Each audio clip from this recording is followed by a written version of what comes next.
Bonjour gens du pays. Votre président m'a convaincu de m'associer à vous pour votre inauguration de bâtiment. J'ai hésité, puis réflexion faite, eh bien j'ai accepté.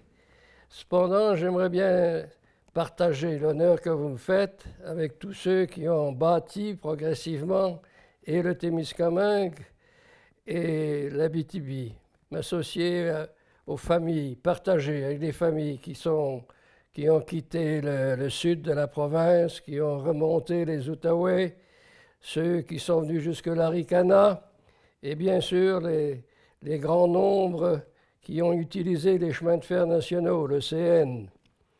Alors, je voudrais partager avec eux et avec vous cet honneur que vous me faites.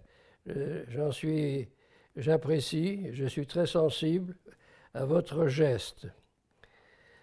Sans doute, vous vous posez la question, certains d'entre vous, qui est ce vieil homme qui, à séjourné, est venu atterrir en quelque sorte en Abitibi et a franchi toutes les étapes du syndicalisme agricole. C'est relativement simple. À l'origine, je suis un immigré. J'ai vécu quelques années dans l'Ouest et avec 3 autres compagnons, et les contacts nombreux qu'on avait et les échanges nombreux qu'on avait avec les jeunes Québécois, on les appelait les voyageurs dans le temps, qui venaient soit sur les chantiers de construction ou en forêt. On était très anxieux de savoir ce qu'était ce pays du Québec, alors on en parlait longuement. Et à un moment donné, on s'est laissé convaincre de tirer les choses au clair, et j'ai eu la mission d'aller voir ce qui se passait en Abitibi.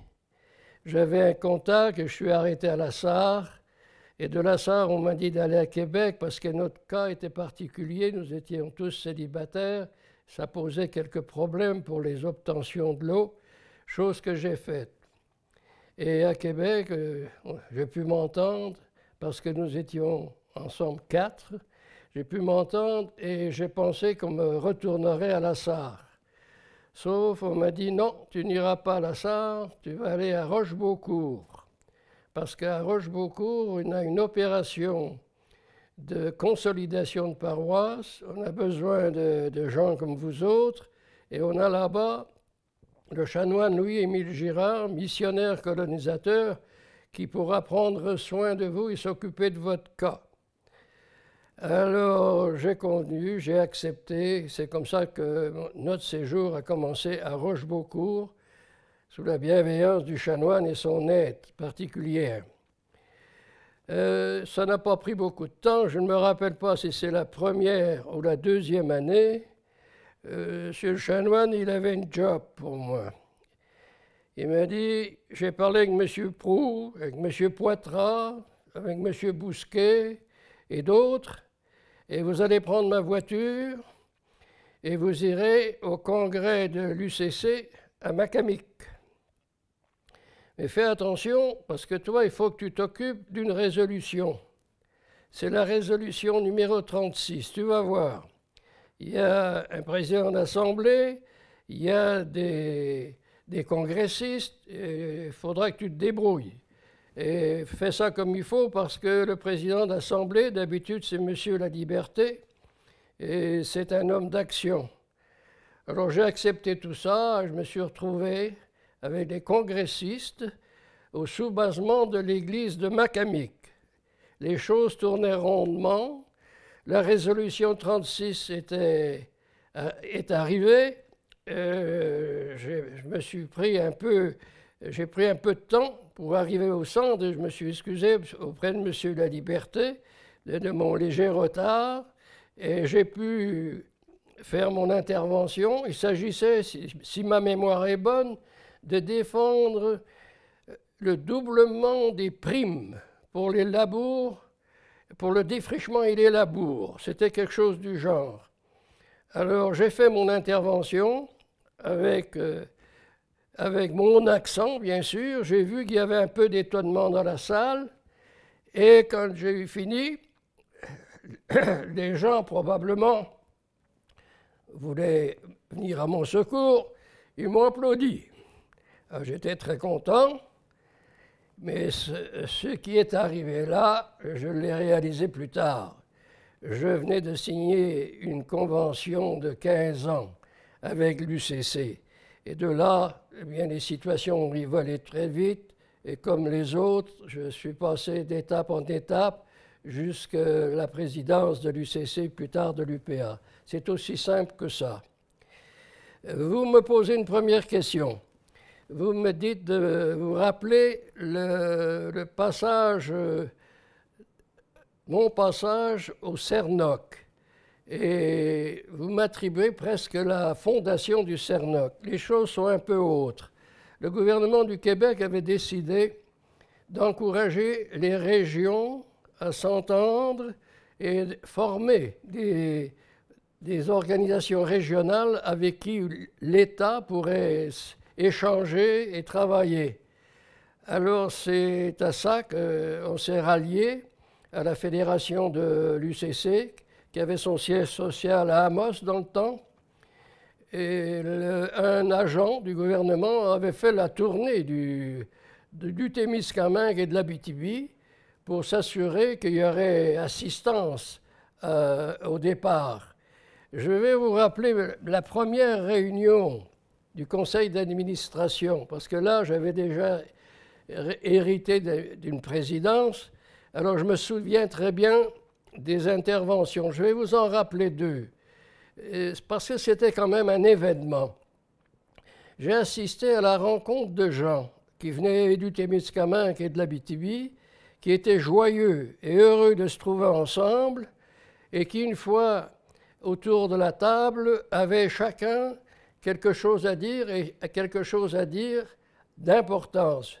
Je vous rappelle, par exemple, l'intervention du président des chambres de commerce du Témiscamingue. D'emblée, il nous a dit, moi, je suis volontaire ici et j'ai un objectif bien précis avec mes collègues du Témiscamingue. Il faut décoincer le Témiscamingue des lieux où il est. Il lui faut une route. Et la route, ce sera celle de Belle-Terre jusqu'au domaine. Ça va être mon combat ici. On est passé à la question suivante. C'était quelqu'un de Val-d'Or, je crois bien des chambres de commerce aussi. Et lui, il avait également de quoi à nous présenter. Il nous dit, il y a une mine qui n'est pas très vieille et qui est en fin d'exploitation. Il ne faut absolument pas, même si elle ferme, qu'elle soit abandonnée.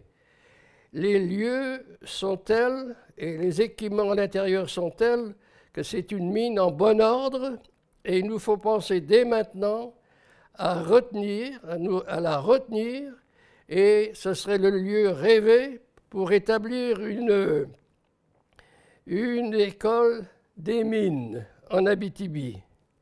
Ensuite, par le fait même, elle deviendrait quelque chose d'attrayant pour les gens du sud de la province, ça pourrait inciter au voyage et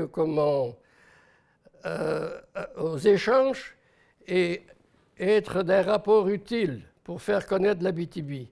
Alors c'est de cette façon-là que le CERNOC est né, et je sais que bien de l'eau a coulé sous les ponts depuis.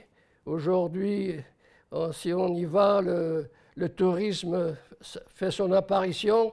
Les gens du cinéma ont même découvert Rouyn-Noranda. L'Université du Québec a un siège chez vous. Et il y a eu des travaux qui ont été faits les derniers 40 ans qui sont formidables. Alors c'est le souvenir que je gagne du CERNOC, mais cette journée-là, il y a une région qui est née. Et c'est la rencontre des gens du Témiscamingue avec ceux de l'Abitibi. Ça, c'était impressionnant. Et depuis ce temps-là, eh bien, la région, je crois qu'on l'appelle soit le Nord-Ouest québécois ou l'Abitibi-Témiscamingue. Vous me posez deux autres questions au sujet de l'UPA et de mon séjour à l'UPA. Certaines questions trouvent leur réponse dans l'article, dans l'éditorial signé par votre président, M. Groslot, il y a à peu près 2 semaines, en réponse à des gens qui questionnaient le bien-fondé du syndicalisme agricole. Je vous réfère à ce document, il est intéressant et je ne pourrais pas faire un plus bel exposé pour la défense du syndicalisme et aussi de la coopération, parce qu'il rappelle l'union de ces institutions qui appartiennent au Québec et qui ont des racines au Québec.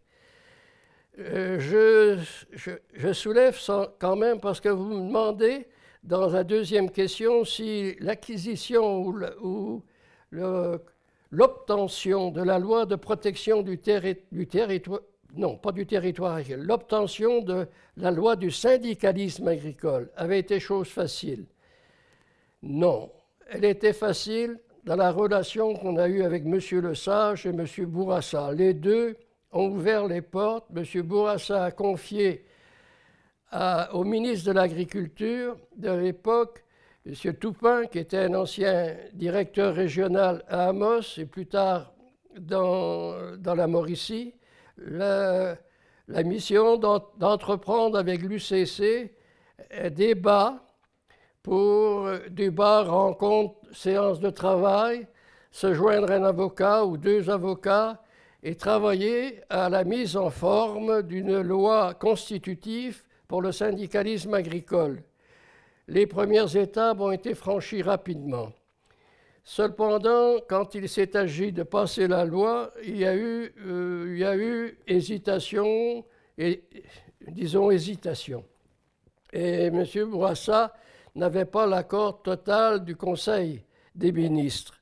Alors, à partir de ce moment-là, il s'est déroulé un phénomène, ce n'était pas absolument nouveau, mais c'était particulier, appelons ça de la pression sur les députés, ministres, ceux qu'on connaissait, qui a duré plusieurs semaines. À l'époque, au Québec, il y avait beaucoup de mouvances et les syndicats n'avaient pas toute la crédibilité qu'on voudrait bien avoir. Alors, c'était normal qu'il y ait de la résistance. Et pour convaincre, l'UCC a décidé d'avoir une action et dans le champ et à l'Assemblée nationale.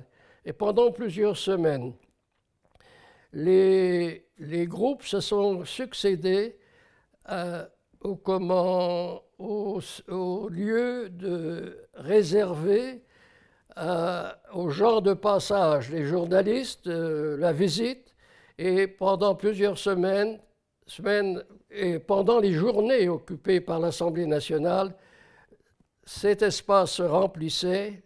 Les cultivateurs du Québec se sont relayés et ont maintenu leur présence en silence. Il n'y a pas eu aucune situation de disgrâce ou quoi que ce soit. Le silence était d'ordre. Finalement, la loi est passée. La suite, vous la connaissez.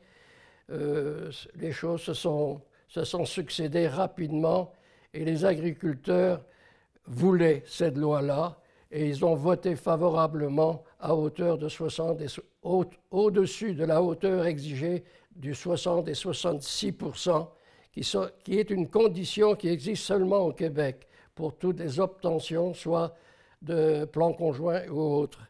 La dernière question que vous me posez, c'est relativement à la justification de cette union unique qui est comment libre d'action au Québec et supportée par tous les producteurs. Écoutez, on traverse une période d'inquiétude. On vient seulement de sortir des négociations qui mettaient en cause la gestion de l'offre. Les choses se sont bien passées, vous avez assumé vos responsabilités tout du long et je pense que, mis à part certains écorchages, on a quand même sorti non perdant.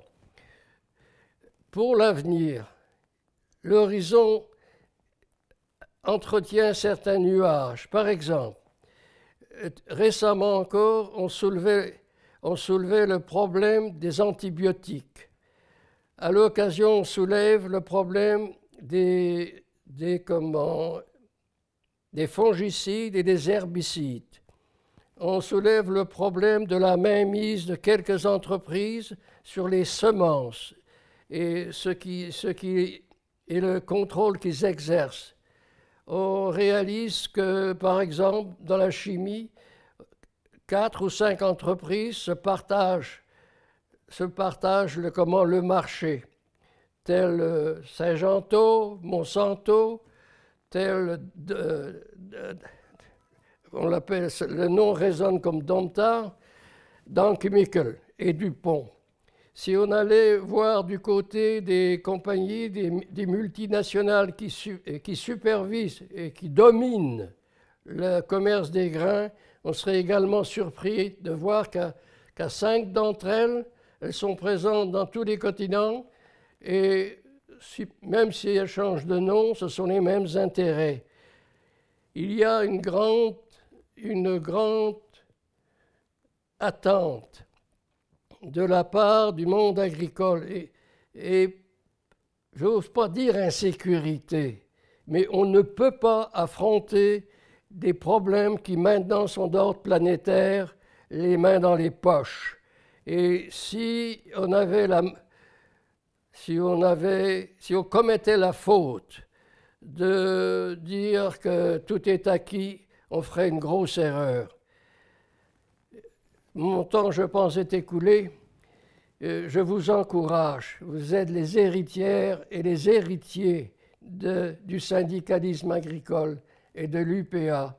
Je vous souhaite beaucoup de courage et en vous quittant, eh bien, je vous dis toute ma confiance. Merci. Merci d'être venu par les ondes à Saint-Laurent. Bon après-midi.